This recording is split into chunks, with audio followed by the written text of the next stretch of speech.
直播第一天，我手搓了一把加特林，能装弹药能打你。结果当天就被带进橘子问话。第二天，我手搓暴雨梨花针，再次被帽子叔叔请去橘子喝茶。第三天，我痛定思痛，决定直播画画。不成想画出的每刀能过验钞机，当场被关进小黑屋，3进3出，我瞬间名声大噪。不但网友记住了我，就连龙国官方也从此盯上了我。手搓出的耐用绳，军工部说是航母阻拦索，为了钓鱼搓出来的鱼竿，又被农科院说成是碳纤维。好不容易手搓了一个2次元兽装头套，军方又说是野外作战装备，全部上交国家。我一怒之下彻底放飞自我，太空游艇、量子星舰，要啥搓啥。此刻审讯室里，我看着面色阴沉的队长李建设，老老实实低头认错。李队长，我真不是故意的，我只是个手工博主。网友说想看手搓加特林，我就试着做了一下，没想到真给做出来了。这纯属意外啊！李建设冷哼一声，试一下就能做得跟真枪一样，你当我傻吗？老实交代，你从哪儿学来的造枪技术？听到这话，我心里又急又委屈。李队长，我脑子比较灵活，机械类的东西基本一通百通，我真不敢骗你。李建设沉默片刻，又翻了翻手里的社会关系报告，抬手看了眼手表，从问询开始到现在已经4个小时，愣是没发现任何破绽。难道这小子真是个傻天才？这么想着，李建设轻轻吐了口气。行了，调查没问题，你可以回去了。不过以后少在直播间造热武器，下次可没这么简单了。我连连点头，拍着胸脯保证。您放心，我妈从小就教我要做对社会有用的人，我绝不会做违法乱纪的事。李建设不耐烦地摆手。行了行了，你最好真这么想。至于你那个加特林，就留在所里吧，赶紧走。听到这话，我瞬间苦了脸。这玩意我收了榜一大哥8000块，现在东西没了，我拿什么交代？可再借我几个胆，我也不敢跟帽子叔叔要回来。折腾完这一遭，等我回去天都黑了。我打开手机，发现后台消息爆满，全在问我出来没有。我心里一暖，这世上还是好人多。可没想到，刷着刷着就看到我被带走的视频片段，还配文震惊：手工博主竟是犯罪分子，点赞居然超过5万，比我粉丝还多。呵呵，好人确实不多，全是狗。放下手机，我深深叹了口气。8000块货款我都收了，钱进了口袋，哪有退回去的道理？我琢磨了一阵，忽然有个主意，不行就给大哥做个纸质的，只要质量够好，保准他没话说。第二天一早，我来到村口超市。王婶儿，有牛皮纸吗？给我来一箱。正在柜台刷手机的王婶抬头，哟，你小子没事儿了？我还想着去你家看看你回没回来。听到这话，我嘴角一抽，摸了摸鼻子，尴尬道：嗨，都是误会，已经没事了。凯哥什么时候回来？王婶一边去仓库搬牛皮纸，一边念叨：那臭小子也不知道忙什么，连个电话都不打。我点点头，成功把话题岔开。王婶家就在我家对面，他儿子顾凯比我大3岁，成绩优秀又听话，用我妈的话说，那跟我完全不是一个物种。听说现在在京都工作，还挺厉害。回到家后，我把手机架好，开始录视频。正式开工，手搓纸质加特林，因为有昨天的经验，今天做起来顺手多了。先从指尖陀螺上拆下6个轴承，再制作散热片、胶水封装、钢改纸、焊改胶。没多久，最难的部分就完成了。接着我又拆了一个钻机，取下钻头，把扳机装进握把内，焊接线，安装提手、炮管和弹夹，最后整体刷上黑色颜料，一个纸质加特林就完成了。我装了几颗子弹进去，扣动扳机，立刻嘟嘟嘟射了出去。我拍了几张照片发给榜一大哥，大哥很快回复：主播牛啊，这东西太酷了，外观一点不输昨天那个，赶紧发货吧，不然怕晚点又被收走了。看到消息，我不敢耽误，立刻联系快递发了出去，随后把手工视频简单剪辑后上传。与此同时，北省治安所里，小警员赵志敬正瞪大眼睛看我刚发的视频。昨天就是他发现我直播搓加特林，本以为稳了，没想到最后啥事没有。他心里别提多憋屈，只要有空就盯着我账号。当看到我用纸做加特林，立马拿手机跑去找李建设。李建设看了一眼视频，微微皱眉，摆手说道：算了，只要不搞真的，就随他去吧。李建设此刻正头疼，昨晚他们辖区发生了一起抢劫案，而受害者还是航空院科研人员，负责航母阻拦所研发。上面震怒，派了专案组协助破案。要是1周内抓不到人，他的仕途怕是到头了，哪还有心思管这些小事？转眼到了傍晚，因为今天视频流量不错，我再次开了直播。想到昨天李队长的话，我开口说道：宝子们，昨天手搓加特林，有关部门不让我做那类物品了，所以今天给大家手搓一个暴雨梨花针。一句话像油锅进水，直播间瞬间炸开。主播，你认真的吗？这不是小说里的东西吗？就是啊，哥，别刚有点流量就乱来。楼上的对咱野哥有点信心，哥都进过局子了，说明手艺绝对硬。对啊，主播，赶紧展示一个。我不慌不忙地把准备好的铁片、铜片、管材摆上桌，说着开始制作扇叶、莲花瓣和主轴手柄等部件。顶部装上24个发射孔，针匣放在手柄内，还设计了自动补位结构，只要射出第一批银针，后面的自动补位，实现连发。很快，一个精致的暴雨梨花针完成了。我挥着手里的成品笑道：宝子们，以后请叫我唐门门主。直播间里，观众全都看傻了。我去，主播真有2下子，这也太离谱了。老实说，你是不是穿越来的？发射一个这样子给我们看看。对对对，来一发。我摆出一个帅气姿势。没问题，在下正有此意。说着拿着梨花针来到院子，在10米外放了一块木板，以极其潇洒的姿势按下机关，瞬间24根银针齐射，牢牢定在木板上。直播间里一片惊呼。天啊，主播来真的，我都被帅到了！唐门门主在上，请受小弟一拜。礼物特效瞬间刷满屏幕，我乐得合不拢嘴。老板们，意思意思就行。正当我开心的时候，突然一阵急促的敲门声打断了这一切。我一脸不爽走向大门。来了来了，别敲了，门都要坏了。可就在开门的瞬间，2个帽子叔叔冲了进来，二话不说把我按在墙上。哎，不是，什么情况？我扭头一看，正是赵志敬。你小子昨天刚警告过，今天又搞暴雨梨花针，屡教不改是吧？我一脸委屈，直喊冤枉。李队长说不能做热武器，我也没做呀。什么武器都不行，赶紧的拿上证据，跟我们走一趟。这一幕突如其来，直播间热度再次暴涨。主播牛啊，这么快2进宫，这主播被盯上了吧？不然怎么来这么快？哎，没想到唐门门主竟这样告别，恭喜主播1天3顿牢饭。此时赵志敬松开我，赶紧跑到手机前。宝子们，等我回来。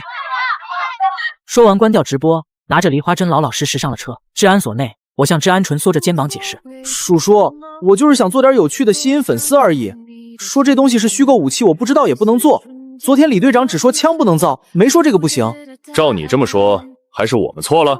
没有，绝对不是。赵志敬冷哼一声。这时工作人员把检测报告送来，他看了一眼，瞬间脸色发黑。这东西就是个大杀器，都快赶上老师手枪了，谁家手工博主能做这个？赵志敬开始怀疑之前的调查。老实交代，你做博主前干过什么？没有，我今年刚毕业，之前一直是学生。不对吧？你学机械工程，按理不缺工作，怎么会做这个？听到这话，我立刻激动起来。哥们儿，你肯定毕业就进体制，没找过工作吧？现在公司哪有正常的？招聘写6000加，面试变3000，还要绩效。最离谱的是，我跑2小时面试 ，HR 居然问我工作是不是为了钱。好不容易有机会吐槽，我越说越起劲，直到被打断。停，我都明白了，以后别再碰这些，这是最后警告，签个字就可以走了。我被迫签字，欲言又止，想把梨花针要回来，毕竟还没玩够。赵志敬看出我的想法，摆手说道：东西就别想了，太危险了，不能留在你手里。就这样，我第2件作品再次被扣。此时李建设匆匆回来，看到我愣了一下。你小子昨天刚来，今天又来了。不等我开口，赵志敬把情况简单汇报。李建设听完正色道：你小子以后注意点，赶紧回去吧。说完又匆忙离开，看起来很忙。我也没多想，赶紧回家，心里多少有些无奈。不过好在因此火了，也算因祸得福。我开心地发了条动态，说明天正常直播，然后躺在沙发上刷手机，完全不知道危险正悄悄逼近。此时北省郊区国道上正上演着一场速度与激情，几辆警车正在追逐一辆破面包车。可尽管车里的匪徒把油门踩到底，后面的警车也越来越近。见此，匪徒一个狠心，直接将车开进了附近的居民区，随后将面包车一扔，跑了许久，直接翻身进了一户人家院内。现在跑是没地儿跑了，只能看能不能先躲一躲。与此同时，我也听到了警车的鸣笛声。听这声音，起码有3辆车，不知道是个什么贼，让帽子大官出动这般大的智了。我漫不经心地继续玩着手机，可越来越感觉不对劲，这警笛声怎么好像离我越来越近？我瞬间一个机灵，该不会是他们反悔又来抓我了吧？我忙起身打算去外面看看，刚打开门，一把匕首就顶在了我脖子上。别出声，不然我宰了你！我乖乖举起双手，跟外面的人说，让他们不许进来。我忙听话照做，外面正准备往里冲的叔叔们瞬间止住动作，咬着牙道：里面的人听着，你已经被包围了，赶紧投降，争取宽大处理。匪徒脸上闪过一丝狠厉：你们当老子是傻子？投降了就是死路一条！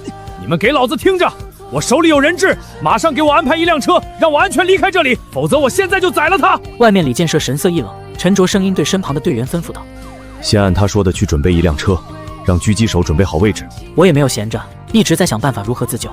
现在的我还有一点作用，但要是上了车，我只能指望匪徒的良心。可人家是匪徒啊，良心这东西，呵呵。不多时，门外再次传来喊声，警方那边已经准备好了车。我看了看匪徒勒着我脖子的胳膊，正当匪徒推着我往门口走的时候，我眼睛一沉，抓着匪徒胳膊的右手，准确无误地对准麻筋狠狠一捏。匪徒嗷一声松开了胳膊，不等劫匪有下一秒的动作，我一把抓住匪徒另一只手腕，用力一拧，匪徒的胳膊直接就脱了臼。外面李建设等人听到叫声，心中慌乱，立马安排人上墙准备行动。我不慌不忙地扭着歹徒的胳膊，顺手拿起放在门口之前从系统那买来拉货的钢丝绳，直接把劫匪捆成了一条虫子。匪徒额头青筋暴起，你他娘的不讲武德，竟然捏我麻根，你无耻！敢不敢跟我正式比试一场？你在跟我讲笑话吗？无耻！你偷偷挟持我就不无耻？话音落下，7、8个帽子叔叔同时翻墙而入，瞬间就持枪控制住了场面。正准备跟匪徒对峙，就看到被捆成虫在地上挣扎的匪徒，众人面面相觑，满脸震惊。此时李建设也一脚踹开门走了进来，我笑着朝李队长招呼道：“好巧啊，李队长，咱们又见面了。”李建设先是松了口气，然后看看匪徒，又看看我，惊声道：“这是怎么回事？那人都帮你绑好了。没想到你还有这本事呢。”说着朝身边的队员挥了挥手，让人把匪徒带上了车。匪徒阴狠地盯着我，咬牙切齿道：“要是我出来，一定弄死你！”当着帽子大叔的面，你还敢威胁我，简直无法无天。李队长，你们等会儿可一定好好审他，都不把你们放在眼里。李建设摆摆手，让队员赶紧把人押上车，随即看向我：“看来又得让你跟我们走一趟了。放心，这次保准让你喝上茶。等做完笔录，我让人送你回来。”到了治安所，李建设让人将匪徒送到审讯室，随即便进去审讯。我的笔录做得非常快，主要就是询问了一下事情经过。赵志敬听到我捏了匪徒麻筋，差点没绷住。可以啊，没看出来你还有勇有谋呢。好了，等下我就送你回去。我想着我这次不是嫌疑人的身份，便大着胆子多问了2句。我想了解一下那个匪徒的情况，这个匪徒是犯了什么事啊？应该一时半会儿出不来吧？我还真怕他报复。放心吧，他出不去了。赵志敬闻言拍了拍我的肩膀。这人前2天制造了一场命案，被害人还是一名科研人员，肯定会重判。走吧，我送你回去。我打了个激灵，好家伙，竟然还是个杀人犯！2人刚走到大厅门口，一名警员急匆匆跑来叫住我：“绳子解不开，过去帮个忙。”我漫不经心地摆摆手道：“嗨，解不开你们就割断呗，那绳子我不要了。”我们割不断，不然我也不会专程来找你了。李队长他们等着审讯，但绳子一直解不开，你赶紧回来给弄一下吧。听到这话，我猛地想起那根钢丝绳，是我之前拉货时炼制成的特种钢丝编织而成的。我捆匪徒时，为了防止他挣脱，就顺手打了个死结。想到这，我心头一惊，坏了！审讯室里，李建设正在气呼呼地跟绳子较劲，看见我跟着小警员进来，他没好气地道：“你这是多怕人会跑掉，竟然用这种钢丝制的绳子，赶紧的，给我把它弄开！”我笑着赶紧上前，3下2除2解开了所有人犯难的绳子。不好意思啊，李队长，我这是自创绳结，一般人很难解开。行了，赶紧回去吧，没事不要再折腾你那些玩意儿。我连连点头，回家后倒头就睡，直到第2天下午2点才爬起来，打开手机，发现昨天暴雨梨花针的视频播放量已经达到300万。我美滋滋地刷着手机，原来爆火是这种感觉啊，真不错。可忽的我想到了什么，忙在心里默念道：“系统爸爸，昨天我用的是什么绳子？”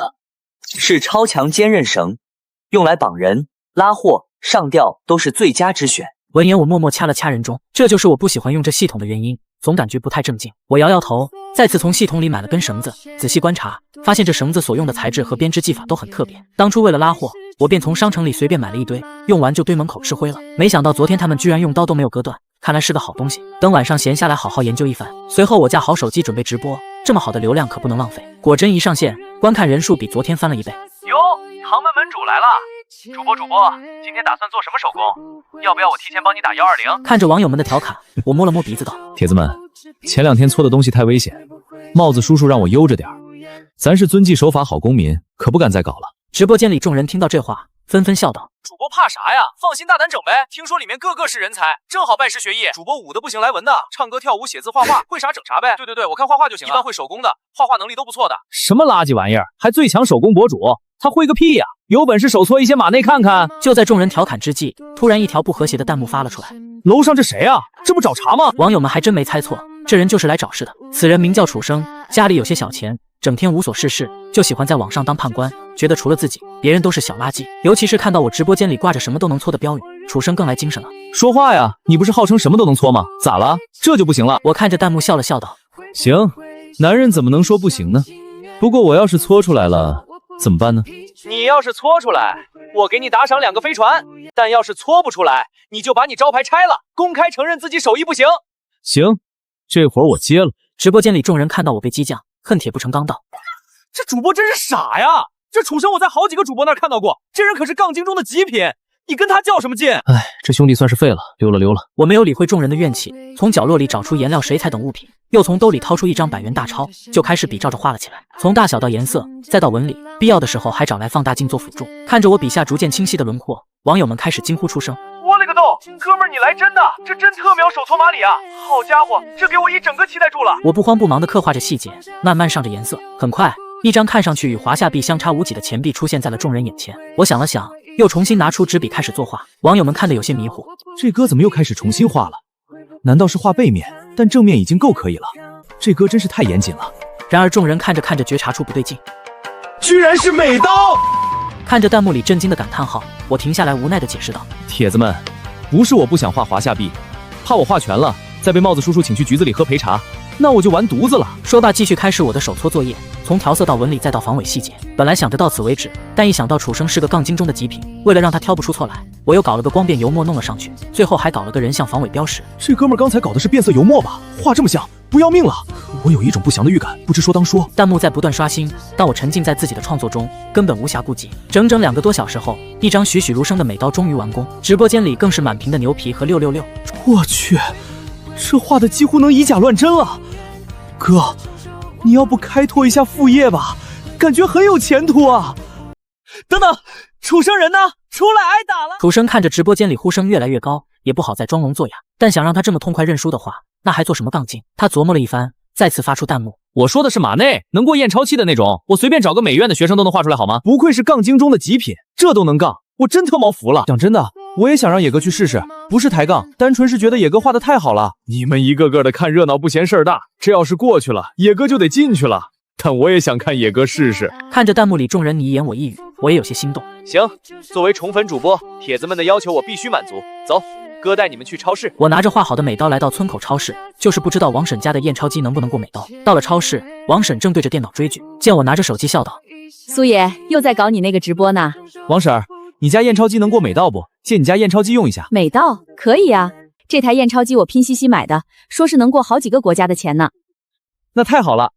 铁子们，我要开始了。说着将摄像头对准验钞机，随后将手里的美刀放到了验钞口。直播间里所有人都在等着验钞机发出警报，却见那张纸币唰的一下就通过了验钞机，没有丝毫卡顿，也没有发出任何警报声音。一时间，不光直播间里所有人傻眼，连我自己也傻眼了。我操，什么情况？我再次拿起美刀又验了几遍，每次都是唰的一声顺利通过。王婶见我验了好几遍，有些不明所以。苏爷，你这钱是有问题吗？怎么验这么多遍？我不信邪的最后又验了一次，依旧没有任何问题。王婶儿，你确定这验钞机是正常的？你这臭小子，我这验钞机可是名牌，我才用了几个月，不可能有问题。闻言我一脸的欲哭无泪。完了，王婶儿，这钱验钞机能验过去？你这小子又神神叨叨的，验不过去不就成假的了？怎么，你还想弄假的出去骗人啊？直播间里一众网友算是彻底服气。要不是这张美刀一直在镜头下，我都怀疑主播是不是偷偷换了真币。完了，主播，你摊上事儿了。我也有些慌，正琢磨着要怎么解释，直播间瞬间黑屏，我被迫下线，终止了直播。怎么了，苏爷？王婶儿，我要完了，这钱是我画的。哎呀，婶儿没看出来，你还有这天赋呢。我们苏爷真是出息了，以后一定能成为大画家。王婶眼中满是对晚辈成才的赞赏。我轻叹一声，走出了超市。刚出店门，就见赵志敬气势汹汹地朝我走来。你小子就不能消停点儿，天天变着花样闯祸，自己走吧。那我这次还能回家吗？这我就不好说了。熟悉的审讯室内，李建设一脸严肃。可以啊，你小子倒是长本事了，私造枪支还不够，现在还开始私造钱币了。不吃里面的白菜炒肉不死心是吧？李队长，这都没有的事儿，我真的只是画了个画，那纸都是我随便拿的，谁能想到竟然真的验过去了？哼，瞅瞅你干的这事儿，直播3天来了3次，不行，我看你今天也别回去了，不然明天还得来，省得我们麻烦了。我突然想到了什么，李队长，会不会是那验钞机有问题？话音刚落，李建设便道：已经换别的验钞机验过了，根本不是验钞机的事儿。听到这话，我耷拉着脑袋，一脸沮丧。你说这画怎么就能验过去呢？会不会是漂亮国钱币的防伪技术不太行？李建设简直要被气笑了，最后无奈地掏出一份资料。行了，把这些信息都填一下，在办公点做个登记，以后做什么就不管你了。我点头如捣蒜，忙应了下来，非常配合地填写资料。等一系列手续都办好之后，李建设收起资料，朝我挥了挥手，画留下，人可以走了。我默默叹口气，连着3天的作品都没能留下。办公室里，李建设拿着那张美刀笑道：这小子只要无误入歧途，以后肯定大有作为。可不是，我就没见过能把钱画出来的人，关键还真能进验钞机。队长，这钱我们要怎么处理啊？李建设将手里的美刀放在桌面，我已经上报局做了，晚一会儿我带过去。两人正说着，突然一名警员跑来道：“李队长，研究院的人到了。”听到这话，李建设立马站起身，从身后的柜子中拿出一卷宗，大步走向会客室。就见一个中年人正坐在会客室内，见到李建设来，站起身道：“李队长，我是研究院的沈静言，我来看看那个案件，顺便把已故同事的遗骸带回去。根据我们现在的调查，这人是收了别人的钱才对你们研究院的科研人员下手的。转钱的人是国内的人，这人还有个上级很是谨慎，根据我们推测，应该是境外势力。这帮人竟然敢在我们龙国伤人，还借用我们龙国人的手，这种卖国求荣的人什么时候都有，我们一定见一个抓一个。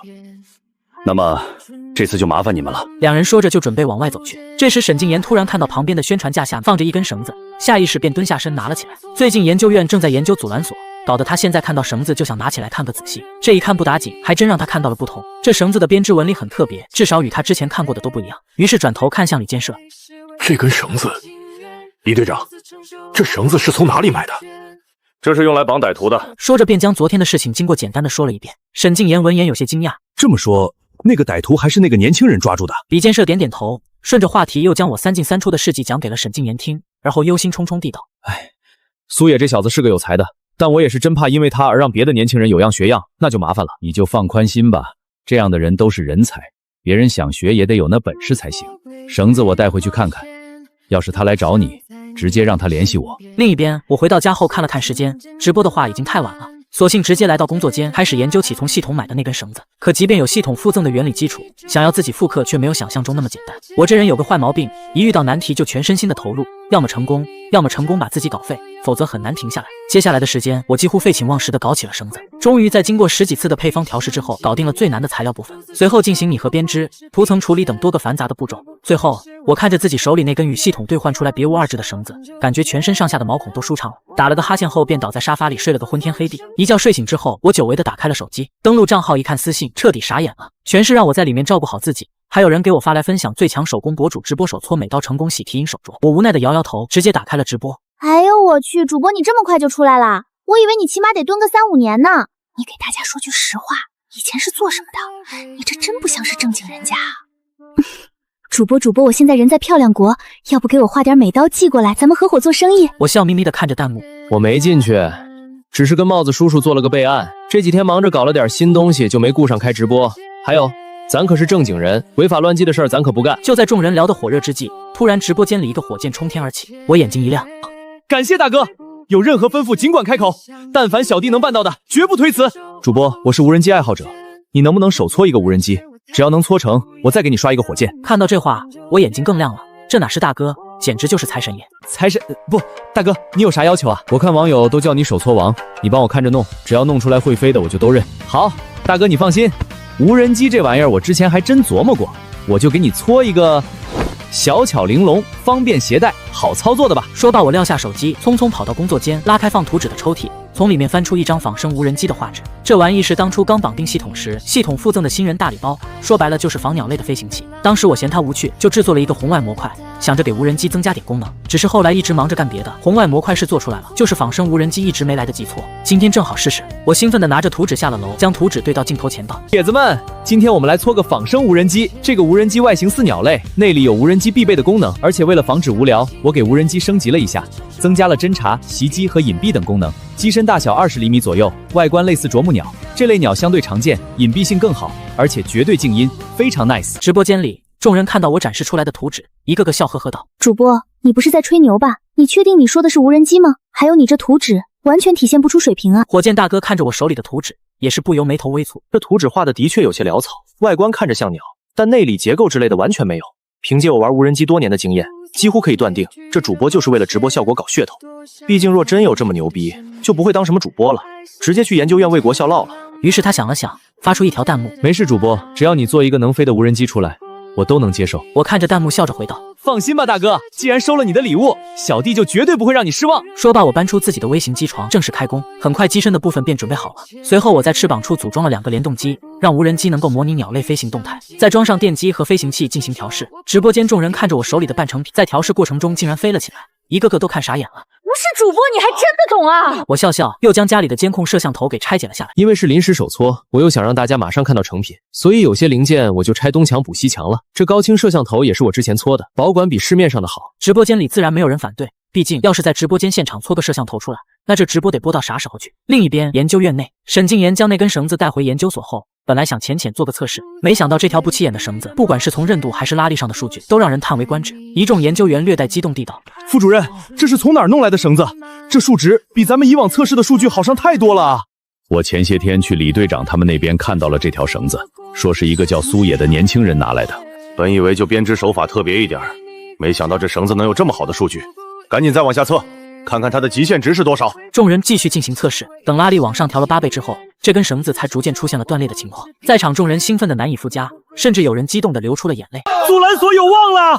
对呀，这根绳子的整体数据已经很接近我们要的阻拦索数据了，要是再粗一些，肯定没问题。这段时间以来，整个研究所里上下一片阴霾。自航母建成之后，阻拦索就成了研究所最大的难题。但是漂亮国实行技术封锁，他们尝试了许久都不得要领。原本负责这项技术的研究员刚有了突破，但还没来得及实施就遇害了。整个研究所上下都憋着一口气。激动过后，所有人都看向了沈静言。主任，能不能问问李队长有没有那个苏野的联系方式？问问他是从哪儿搞来的？沈静言点点头，正想打给李建设，但掏出手机的瞬间，忽地想到什么，转而下载了一个直播啊，随后输入苏野2个字，果真让他搜到了。而且正在直播。此时直播间里，我的无人机也做得差不多了。为了美观，我特地跑到邻居家鸡圈，跟母鸡借了点羽毛，粘到了鸡身上，并染成了绿色。铁子们，现在也搞不来仿生羽毛，就先用鸡羽毛凑合一下。直播间里，观众们纷纷皱着眉头。主播，你这仿生无人机，我眯着眼看还像那么回事，但一细看真是辣眼睛啊！哈哈，是啊，这外观是想笑死敌人吗？你一个手搓王，贴的这真是搞鸡毛啊！看着弹幕里的吐槽声，我漫不经心地笑道：“铁子们别急啊，我这不是赶时间吗？好了，咱们先飞他一圈看看。”说着，拿起遥控手柄开始操控无人机。在直播间一众网友的见证下，这个顶着鸡毛的无人机翅膀缓缓扇动，飞到手机镜头前来了个360度旋转。同时，我也在旁笑呵呵介绍道：“其实这个无人机还能加装很多功能，要是在里面装一些微型炸弹，以后打仗的话，往敌军的营地里一飞，那可就太壮观了。”网友们听到这话都乐了。野哥这是嫌外面日子不好过，又想进去啦？不过你们发现没？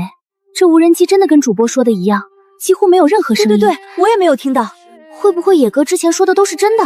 哼，不可能，或许就是离得远吧。大家别不信，我说的可都是真的。这玩意儿的确是静音，而且我还在里面添加了鸟类模拟器，可以模仿鸟类的动作习惯。边说边操控着无人机，鸟头转动虽然有些生硬，但足以震惊直播间的老铁。随后又对着镜头演示红外摄像模式，紧接着话锋一转道：“对了，这架钢铁啄木鸟还有自由供电模式，能够迅速捕捉太阳能和风能，不用担心续航问题。”说着又遗憾地叹了口气。对于一些机械动作，因为时间有限，只能做到这个地步。要是再过1个月的话，我能把它优化得更丝滑。直播间里众人已经彻底麻了，他们隐约觉得自己好像看到了不得了的东西。火箭大哥更是直接连刷了10发火箭，他相信这架无人机到手，一定会在无人机圈子里掀起风暴。正在研究所观看直播的沈静言也是一整个呆滞。静音生态模拟无限续航，每一项单独拎出来都是巨大的成就，可偏偏被一个年轻人这么轻易的应用在一个小小的无人机上。沈静言心跳不由得加快，原本他想着直接发个消息问问那根绳索的来源，但现在看来似乎已经有结果了。这个人他必须亲自去见一见。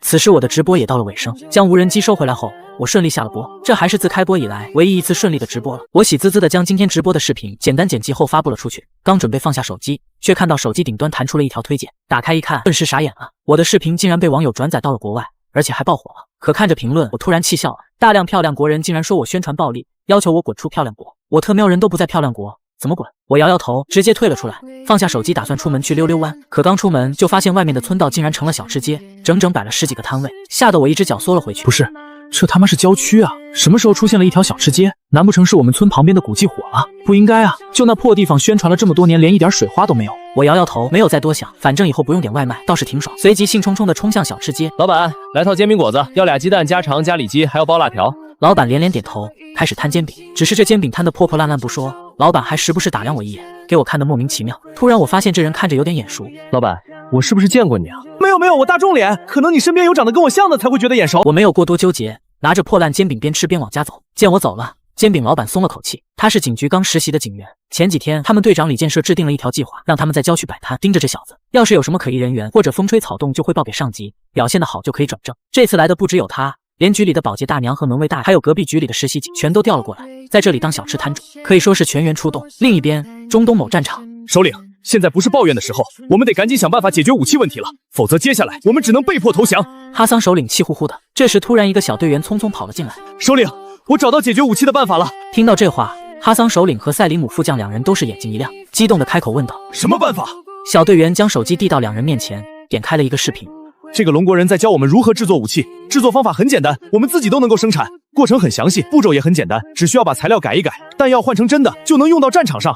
纸改钢，胶改焊，容易得很。没想到这群家伙行动力是真不错，不到2天时间就搞出了几十把简易版加特林，比他们自制的土枪好用太多。我完全不知道，因为我的几条视频，中东的局势正悄然发生了改变。我正忙着从系统研究新东西，通过这几天直播，我的手搓能力又提升了一个等级，解锁的新玩意也越来越多。不过都只是技术图纸，只要我通过图纸成功手搓出成品，不断提升手搓等级，系统的科技奖励也会越来越丰厚，并且随机掉落大礼包。像之前的超强坚韧绳就是，我看了一圈，将目光定格在一个大家伙上，坦克。说实话，一直以来都是手搓小玩意，如今解锁了这么一个大家伙，聊得我心痒痒的，连夜开始准备起材料，准备明天给铁子们一个大惊喜。第2天我照常开播，不等我开口，直播间里网友便开始许愿：野哥能搓一个9龙船长吗？我能刷5个飞船。野哥，麻烦给我做一个兽头，我给你刷华子。都别争，我要机器人。直播间里吵吵闹闹，弹幕刷得飞起。我抬手往下压了压道：铁子们，今天咱们不整那些小玩意儿，我给大家搓一个来个踏姜子特，你们觉得怎么样？直播间里安静了一瞬，下一秒被国粹刷屏。半晌过后，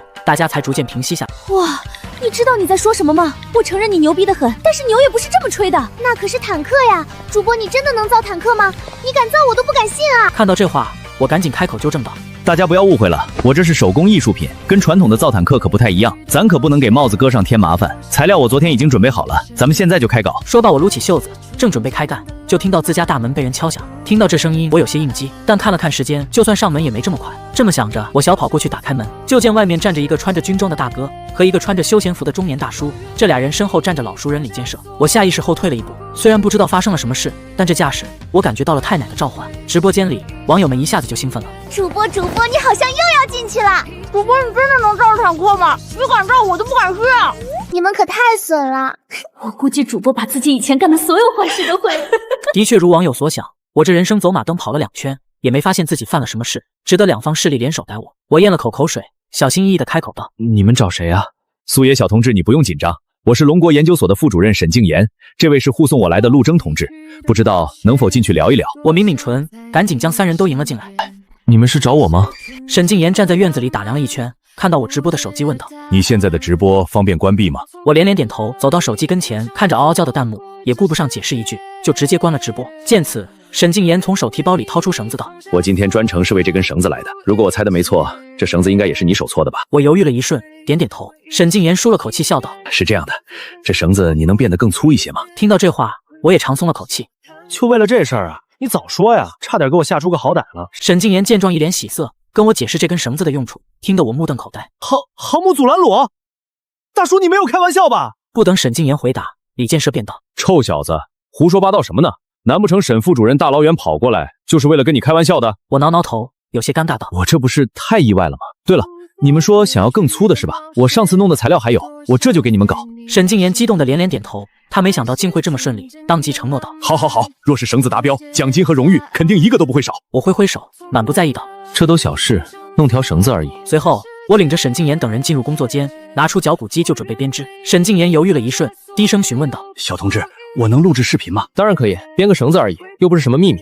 再说了，这绳子虽然编织技艺特殊，但没什么难度，倒是材料那才是真给我整麻了，用了快1个星期才搞出来。我一边手里忙着，一边嘴上吐槽着，丝毫没觉得哪里不对，完全没意识到沈静言看向我的眼神已经逐渐变得火热。编织工艺在我看来并不算难，只是因为沈静言要求粗一些，编织起来稍微有点慢。没过多久，一条50厘米长的绳子就编好了。沈静言拿着绳子激动道：小同志，真是辛苦你了，这绳子我先带回去做测试，等数据出来我再通知你，这次你可帮了我们大忙了。小事儿，要是有什么需要我帮忙的，到时候您尽管开口。沈静言将绳子小心翼翼收起来，随后话题一转道：昨天我看你直播做了个无人机，不知道能否让我看看？我不明所以，从快递盒中将准备打包送走的无人机拿了出来。一个丑不拉几的无人机而已，没啥好看的。沈静言拿着无人机左右端详，就连一直没有说话的陆征也凑了上来。半晌后，沈静言道：你昨天的那些功能都能实现吗？